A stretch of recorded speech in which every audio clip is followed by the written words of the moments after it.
வணக்கம் நண்பர்களே. இன்றைக்கி நம்ம பாஸ்கல் முக்கோணத்தை பற்றி தான் நான் பேச போகிறோம். அது 7ஆம் வகுப்பு பாடப்புத்தகத்தில் கணிதத்தில் அது இருக்கிறது.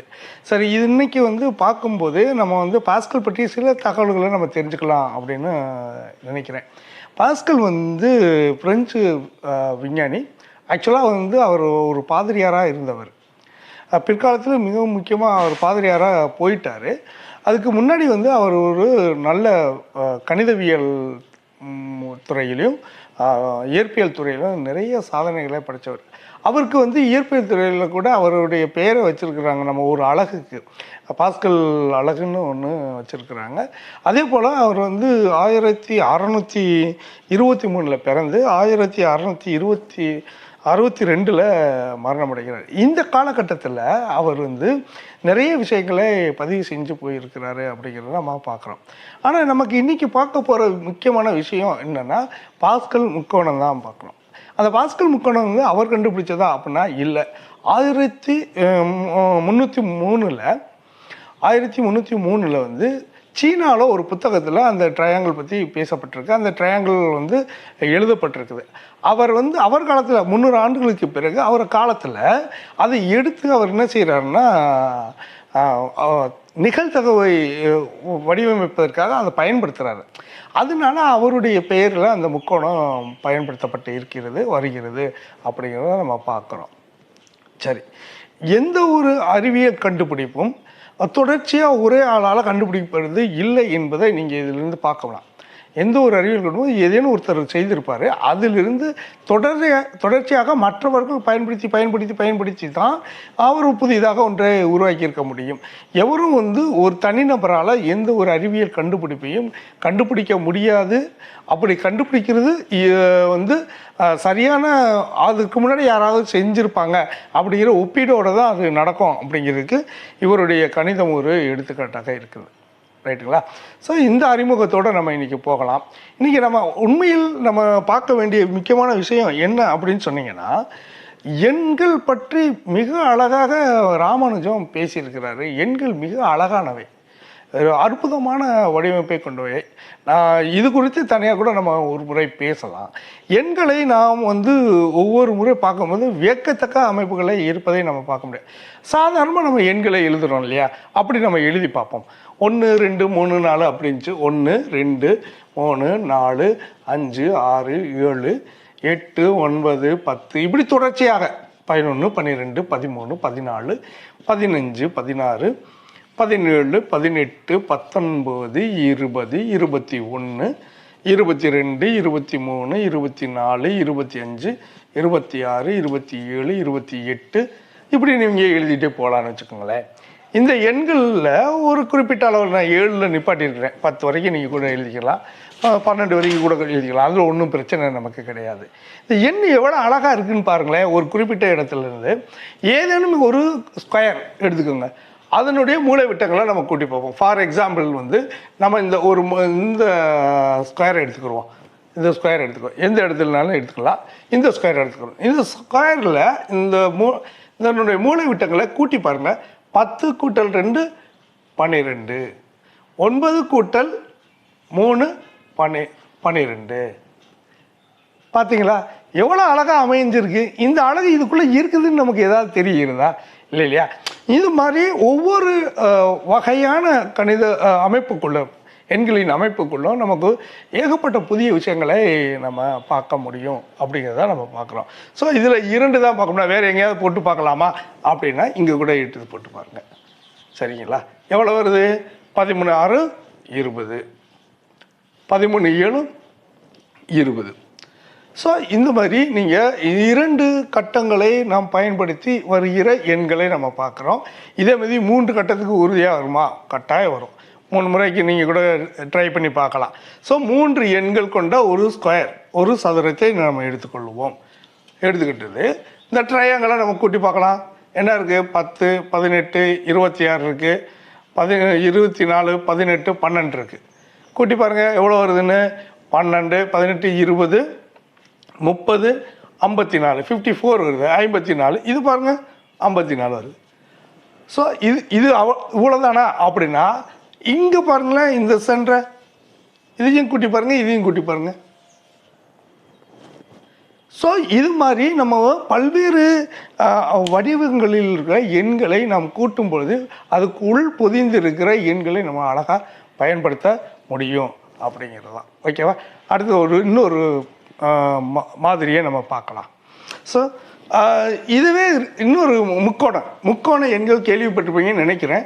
ஸோ முக்கோண எண்கள் இருக்குது. முக்கோணம்னா நம்ம ஒவ்வொரு எண்ணையும் எப்படி எழுதுறது அப்படிங்கிறதுல நம்ம பார்க்கலாம். முக்கோண எண்கள், இந்த முக்கோண எண்களை நம்ம எப்படி எழுதுகிறோம் அப்படின்னு சொன்னீங்கன்னா, இங்கே பாருங்கள், இது 1, 2 இப்படி இருக்குன்னா அதுக்கு அடுத்த 2 லைன் 2 போட்டிங்கன்னா 2, அதுக்கு அடுத்து 3, 1 2 3, அதுக்கு அடுத்து 4, 1 2 3 4, அதுக்கடுத்து 1 2 3 4 5, இப்படி நம்ம எண்களை கூட்டிகிட்டே போகலாம். இதில் இருக்கிற பேரளவு நீங்கள் உங்களால் உணர முடியுதா? ரொம்ப சின்ன எண்கள் மாதிரி இருக்குதா? சின்ன நம்பர் மாதிரி இருக்குதா? கொஞ்சம் பெருசாக போடவா?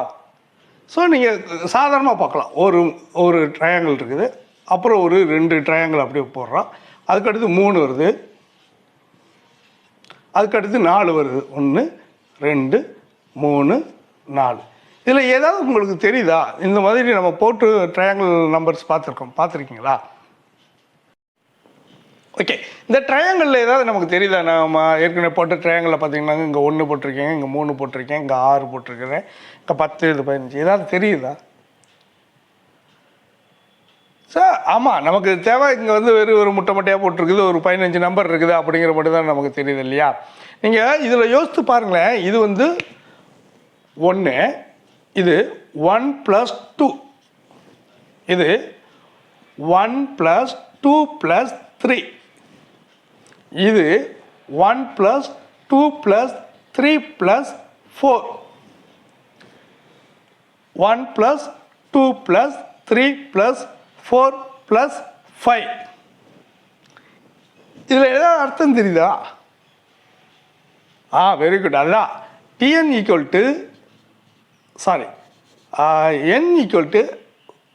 × essence n × n + 1/2 அப்படின்னு ஒரு ஃபார்முலா இருக்கு இல்லையா? ஓகே, இது நம்ம 10th படிச்சிருப்போம். நம்ம 10th இந்த போகிறப்ப நீங்கள் நம்ம இந்த கூட்டுத்தொகை சிக்மா என் கூட்டுத்தொகை நம்ம கண்டுபிடிக்கிறதுக்கு இந்த ஃபார்முலாவை பயன்படுத்தி அதுதான் இது. ஸோ அது எளிமையாக நம்ம ஒரு ட்ரையாங்கிள் மூலமாக நம்ம அவங்களுக்கு கொண்டு போக முடியும். இதை கூட்டுத்தொகை பாருங்கள் 15 வரும் அப்படிங்கிறது. இது மட்டும் இல்லை, இது மாதிரி நிறைய விஷயங்களை இந்த ட்ரையாங்கிள் மூலமாக நம்ம கண்டுபிடிக்க முடியும். இதுவும் எண்ணுக்கு இருக்கிற பெரும் அழகுகளை நம்ம பார்க்க முடியும். இது அழகாக இருக்கிறத பார்க்க முடியும். இது மாதிரி ஒன்று தான் நம்ம சொல்கிற பாஸ்கலுடைய ட்ரையாங்கிள். பாஸ்கல் ட்ரையாங்கிள் போகலான்னு நினைக்கிறேன். வாங்க போகலாம். பாஸ்கல் ட்ரையாங்கிள் எப்படிலாம் உருவாகுது அப்படிங்கிறத நம்ம பார்ப்போம். ஓகேவா? பாஸ்கல் ட்ரையாங்கிளும் நம்ம நிறைய விஷயங்களை கற்றுக்கொள்ள முடியும் அப்படிங்கிறத நம்ம பார்ப்போம். ஸோ அது எப்பயுமே 1லிருந்து ஆரம்பிப்பாங்க. அது மேலே இருக்கிற 1லிருந்து இந்த கடைசியும் ஒன்களால் நிரப்பப்பட்டிருக்கும். நடுவில் எண்களை நம்ம கூட்டி அமைக்கப்பட்டிருக்கோம். ஒவ்வொரு ட்ரையாங்கிளும் நம்ம ஃபில்அப் பண்ணுறப்போ ஒவ்வொரு விஷயத்தையும் நம்ம கற்றுக்கிட்டே வரலாம், பார்க்கலாம். ஸோ இங்கே ஒரு சின்ன ஸ்கொயர் போடுறோம். இந்த ஸ்கொயரில் நம்பர் 1, அதுக்கு அடுத்து போடுறோம் 1 1 அப்படின்னு போட்டுக்கிறோம். அதுக்கு அடுத்த ட்ரையாங்கிள் போடலாம். இதில் 1, இந்த 1 ஆட் பண்ணது லாஸ்ட்டில் போட்டுறோம். சரிங்களா? இந்த கடைசி 1 போட்டுறோம். இந்த 1 ஆட் பண்ண எவ்வளவு 2, அதுதான் இங்கே நடுவில் நம்ம போடுறது. ரைட்டுங்களா? அடுத்து நம்ம போடுறோம். அடுத்த ட்ரையாங்கிளில் போடலாம். அடுத்த ட்ரையாங்கிள் பார்த்துட்டிங்கன்னா இந்த 1 2 ஈஸியாக நீங்கள் போட்டுக்கிற முடியும்னு இந்த கடைசி நம்பரில் 1 போட்டுறோம். 1 2 கூட்டினா 3, 2 1 கூட்டினா 3 முடிஞ்சு. அடுத்த அப்படின்னு பார்த்தோம்னா ஸோ இப்படி ட்ரையாங்கிள் போட்டுக்கலாம். இங்கே என்ன வரும் 1, இங்கே என்ன வரும் 1, இங்கே என்ன வரும் 1 3 கூட்டினா 4, 3 3 கூட்டினா 6, 3 1 கூட்டினா 4. அவ்வளோதான். அடுத்த நம்பர் என்னவா இருக்கும்? கரெக்டாக சொல்லுங்கள் பார்க்கலாம். 2 3 4 5. என்ன இருக்கும்? இந்த கடைசி நம்பரை நம்ம 1 போட்டுறோம். இங்கே என்ன வரும்? 1 4 கூட்டினா 5, 4 6 கூட்டினா 10, 6 4 கூட்டினா 10, 4 1 கூட்டினா 5. ரைட். அடுத்த நம்பர் எப்படி இருக்கும்? ஏன் இவ்வளோ நம்பர் போடுறோம்? நம்ம தெரிஞ்சுக்கிறதுக்காக தான். இந்த எண்கள் நிறைய இருந்துச்சுன்னா உங்களுக்கு நிறைய விஷயங்களை சொல்ல முடியும் அப்படிங்கிறதுக்காக தான் நம்ம இதை போடுறோம். ஓகேவா? பாருங்கள். கரெக்ட். இதுவும் தனியாக நம்பர் போட்டுக்கிறோம். 1ஐயும் 5ஐயும் கூட்டினா எவ்வளவு? 6. 5ஐயும் 10ஐயும் கூட்டினா 15. 10ம் 10 கூட்டினா 20. 20ஐயும் 5ஐயும் கூட்டினா 15. சாரி, 10ஐயும் 5ஐயும் கூட்டினா 15. 5 1ஐயும் கூட்டினா 6. இந்த எண்களை பார்க்குறப்போ உங்களுக்கு ஏதேனும் தோன்றுறதா பாருங்கள். 2 நிமிஷம் பாருங்கள். ஸோ இது பார்த்தா நமக்கு ஏதோ நம்பரை ஃபில்லப் பண்ணுற மாதிரியே தான் இருக்கும். ஆனால் இதில் மிகப்பெரிய எண்களுடைய அலகுகளை நம்ம ஒவ்வொரு முறையாக பார்த்துக்கலாம். அவர் பார்க்குறப்போ கொஞ்சமாக தான் பார்த்தது. அதுக்கு பிறகு வந்த கணிதவியலாளர்கள் இதை பெரும்பகுதியை பயன்படுத்தியிருக்கிறாங்க. இதை எப்படி வழி கண்டுபிடிப்பதற்கு இதை பயன்படுத்தியிருக்கிறாங்க. எப்படி எளிமையாக வேகமாக ஒரு இடத்தை ரீச் பண்ணுறதுக்கு இந்த பாஸ்கல் விதியை பாஸ்கல் ட்ரையாங்கிளை பயன்படுத்தியிருக்கிறாங்க. இப்படி நிறைய விஷயங்களை நம்ம சொல்லிக்கிட்டே போகலாம். இந்த இடத்துல நீங்கள் பார்த்தீங்கன்னாக்கோ நம்ம இங்கே 1 ஆரம்பிச்சிருக்கிறாங்க, இங்கே 2 1 இருக்குது. ஏதாவது தெரியுதா உங்களுக்கு? ரைட். இதில் ட்ரையாங்கிள் பாருங்களேன். இந்த ஒவ்வொரு ட்ரையாங்கிளும் ரொம்ப அழகாக இருக்கிறத நீங்கள் பார்க்க முடியும். சப்போஸ் இங்கே பாருங்கள், இந்த ட்ரையாங்கிள் நான் சொல்கிறது, இந்த ட்ரையாங்கிள் 1ஐயும் 2ஐயும் கூட்டினா 3. அதே போல் இந்த ட்ரையாங்கிள் பாருங்கள், தலைகீழ் ட்ரையாங்கிள் இங்கே பார்த்தீங்களா? 1ஐயும் 3ஐயும் கூட்டினா 4. இப்படி ஒவ்வொரு ட்ரையாங்கலாக நீங்கள் எடுத்துகிட்டு வர முடியும். ஒவ்வொரு ட்ரையாங்கலாக நீங்கள் எடுத்துகிட்டு பார்க்க முடியும். அப்படிங்கிறத நீங்கள் பார்க்கலாம். ஒவ்வொன்றா நீங்கள் போட்டு பார்க்கலாம். இங்கே பார்த்தீங்கன்னாக்கோ ட்ரையாங்கிள் என்ன வருது? 4 1 கூட்டினா 5. இப்படி ஒவ்வொரு ட்ரையாங்கிள்குள்ளேயும் ஒரு அழகை நீங்கள் பார்க்க முடியும். சரி, அதுக்கடுத்து பார்த்தீங்கன்னாக்கா இதை பாருங்கள். 1 என்பது 11உடைய அடுக்கு, பூஜ்ஜிய அடுக்கு. அது அப்படியே சேர்த்துக்கிட்டே வாங்க. இது 1. இது 2 நம்பரையும் அப்படியே சேர்த்துட்டு வரும். இந்த நம்பரை பாருங்க, 1 2 1. என்னது? 11 அவ்வளோதான் ஸ்கொயர்டு. இது 1 3 3 1 = 11 கியூப். இப்படியே நீங்கள் இதனுடைய அழகை பார்க்க முடியும். இது சேர்த்து எழுதும்போது இதனுடைய அழகை நம்ம பார்க்க முடியும். ஸோ இது மாதிரி இதுக்கு உள்ளர இன்னும் நிறைய விஷயங்களை நம்ம பார்க்கலாம். ரைட்டா? இன்னொரு விஷயத்தை உங்களுக்கு சொல்லிக் கொடுக்குறேன் பாருங்களேன். இந்த இடத்துலேருந்து பாருங்கள், இந்த வழியாக நீங்கள் பார்த்தீங்கன்னாக்கா ஒரு எண்ணியல், தொடர் எண்ணியல் இருக்கும் பாருங்கள். 1 2 3 4 5 6. அதே மாதிரி இங்கேயும் இருக்கும்.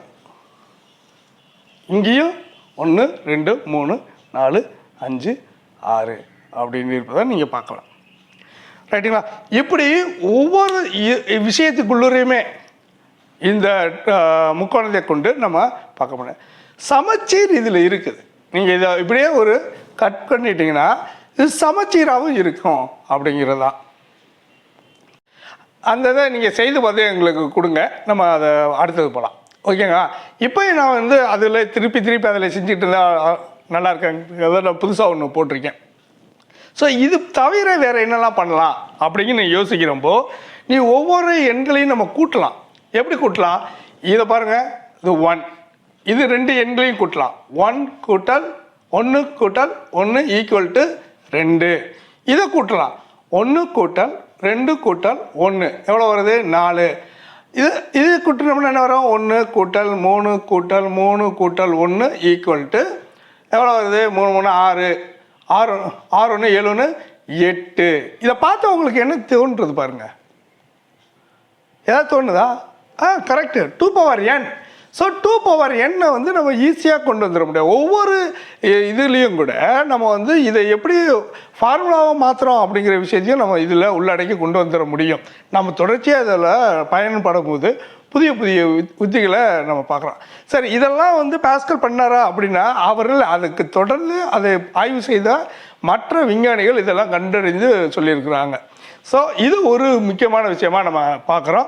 அதுக்கு அடுத்து பார்த்தீங்கன்னா இதில் இங்கே பாருங்களேன், ஒரு ட்ரையாங்கிள் போடலாம். ஒவ்வொரு ட்ரையாங்கிளும் ஒவ்வொரு மாதிரி இருக்கும் பாருங்க.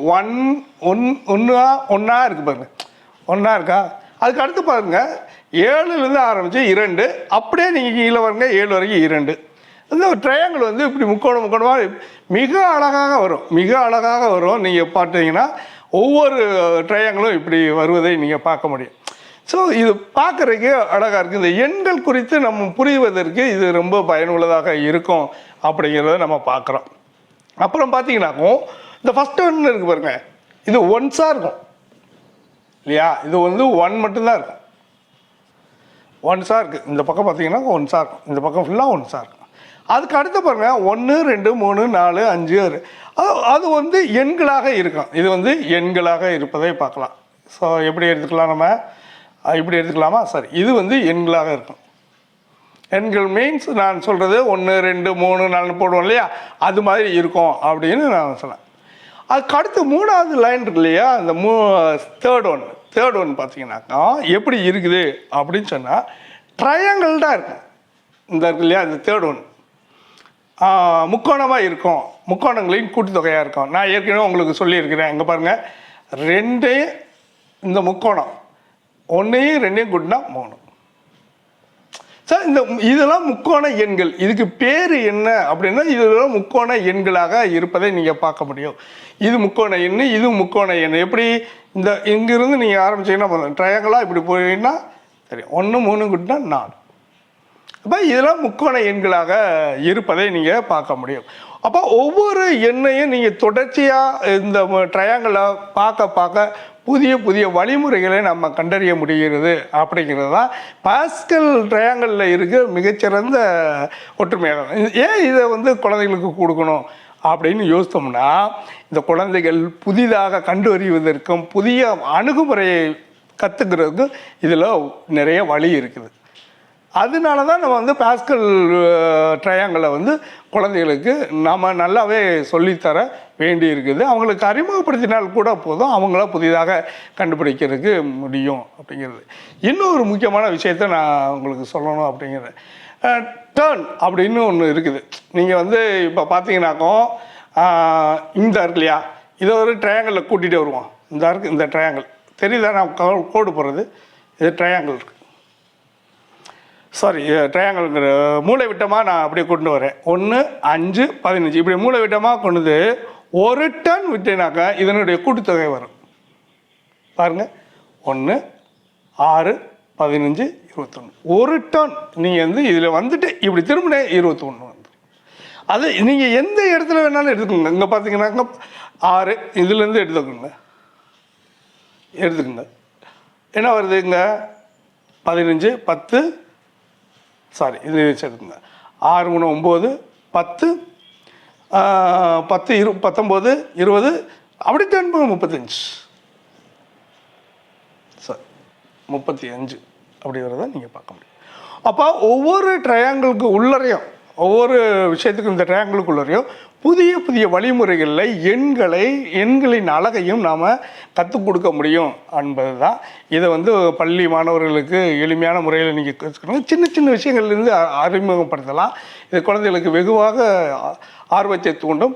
எண்ணின் மீது ஒரு பெரிய பிடிப்பு ஏற்படும். எண்களை அவங்க ரசிப்பாங்க அப்படின்னு சொல்லி இந்த வாய்ப்புக்கு நன்றி கூறி நிறைவு செய்கிறேன். நன்றி, வணக்கம். ஏதேனும் கேள்வி இருந்தால் நம்ம தொடர்ந்து பேசலாம்.